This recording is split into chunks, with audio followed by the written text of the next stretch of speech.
as you know, we're doing something totally different this quarter. We haven't done this before. It's not tradition. We may not do it again. But that's what I should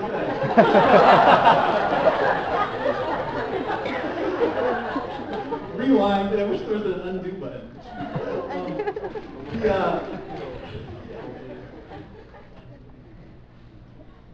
This spring, we have a lineup of student preachers.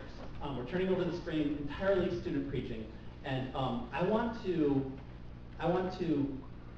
Dan asked me to just tell you a couple of reasons about why we did this. There's two big reasons we're doing this, and we just want you to know that we could not be more excited about this. And so here they are. First reason is we just think that you're going to find it enormously helpful. We really believe you will find it more helpful than another quarter of Dan and I. We think that talks from students who are trained and have prepared, and they have. They've all put in about 40 hours of training, and they've all put in between 30 and 40 hours on their talks, will be more helpful to you because they are living what you're living. And these are just some exceptional people that are going to come up here in the next few weeks. And we just really honestly think it's going to be more helpful for you. For reason number two, is that what we're doing here is an exercise in kingdom capacity building. There aren't a lot of chances for young men and women to explore this sort of gift, and we just feel like there should be more. I didn't actually realize that this was something that I might be able to do until a couple of years ago. So it'd be nice if people like Zach could get a head start on that. And so that brings me to tonight's speaker. Tonight's speaker is Zach. I don't want to suggest that there was any untruth in Corey's little dialogue last week.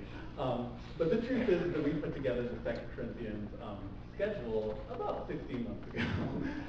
And when Dan and I sat down, we got to 2 Corinthians 12, and we penciled in Zach. Before we even knew there would be a student quarter, this passage just struck us as something that Zach would have something to say on. Zach is continuing our trend of eclectic double majors. He's a physics religious studies major, and he serves the community on the core leadership team, and he's one of the growth group coaches. And so here's Zach.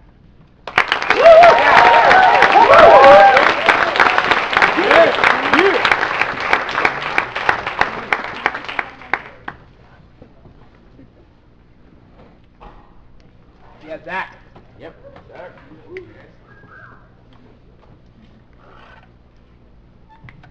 Let me do some work here. Do work. I'm just a puzzle destroyer right now.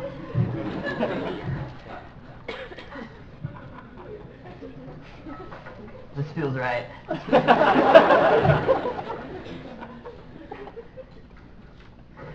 All right, so I grew up watching The Simpsons. I don't know if any of you have done that, but it is an incredible show, and I loved it. And one of my favorite episodes, which is season 5, episode 2, Cape Fear. Yes, that's right, I know what I'm talking about. One of Bart's mini nemeses, Sideshow Bob, is freed from prison and begins making threats against Bart himself. The Simpson family is relocated to Terror Lake. Terror freaking Lake. That's the witness relocation place. And Sideshow Bob follows them. Now, one of my favorite scenes depicts Sideshow Bob's genius method of following the Simpson family to the haven that is Terror Lake. Check it out. Everything in the dark of fun.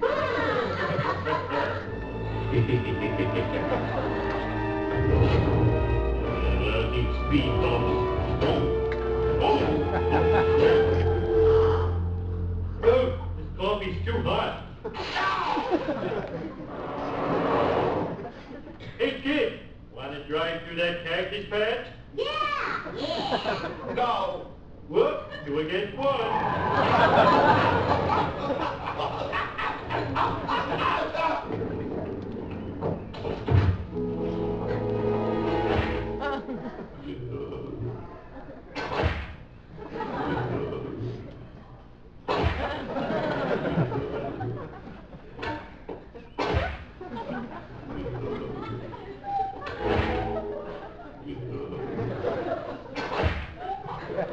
Oh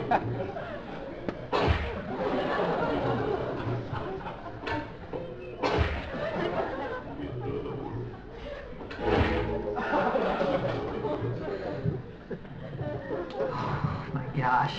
It cracks me up every time. In case you were wondering, that'd be 9 rakes to the face for you counters out there. And the writers actually put that scene in there to fill time. You want to know what I think? I think it's pure genius. But why does this matter? Sideshow Bob is thorned up. And while walking, his movements are hindered by rakes. Rakes to the face. And there's 9 of them. The guy's trying to capture Bart Simpson. And he's dedicated, right? I mean, he attaches himself beneath a car, goes through this cacti field. And what does he get? He gets thorns and he gets rakes to the face. That's not helpful.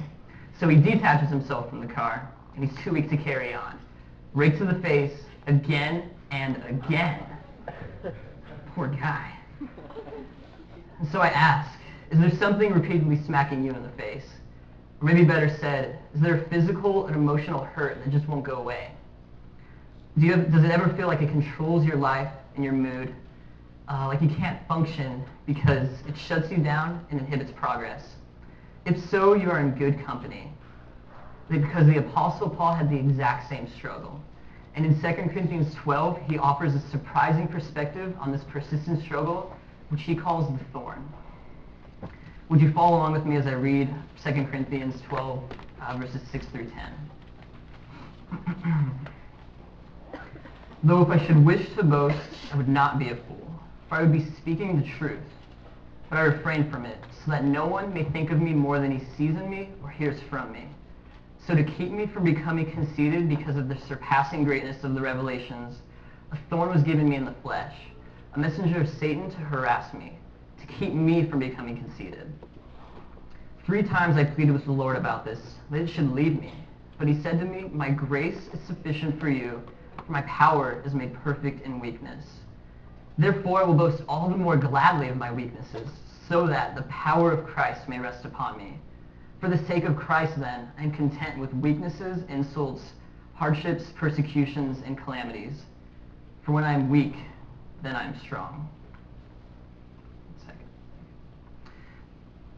Paul is making the claim that we are, in fact, weak. We're thorned up. There's something that is persistently holding us back. Anxiety, fear of rejection, self-doubt, or maybe it was lack of outside recognition for our hard work. But the surprising thing about being thorned up is that, according to Paul, it's a good thing. Tonight I will share why the thorn is good, and then I'm going to go crazy, and I'm going to share why it's really good. While Paul was away, these people tried to take control of the church by comparing their spiritual gifts and ethnic identity to Paul's. These people wanted to point out Paul's weakness so that they can gain power and prestige over him. This annoyed Paul and kind of amused him. Paul knew that boasting in spirituality was self-defeating, that nothing would be gained by it. Basically, Paul was in a rap battle with these guys, and they're just going at it, right? The purpose of a normal rap battle is to bounce rhymes off each other until somebody is put to shame because they've been brutally made fun of. In this rap battle, Paul's opponents are destroying his name even though he's not even there. When Paul finally gets back, it's his turn to respond. And this is when a rapper would lay down a brutal smackdown ensemble of rhetoric that would blow your mind. But not Paul. Paul's response is this.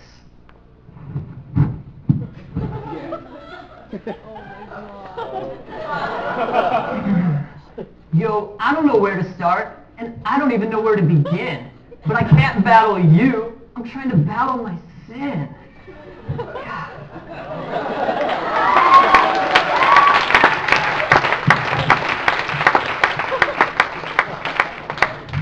Here's the simpler version. Paul is basically saying, hey, you're right. I'm not so good. You've got me. Ironically, Paul had every right to boast in his achievements and credentials. Paul can play the comparison game and win, but he can't accept the merit of such a contest. Because this kind of rap battle is not won by being the best. So what does Paul do? In contrast to human nature, Paul does not boast in his strength, privilege, or importance.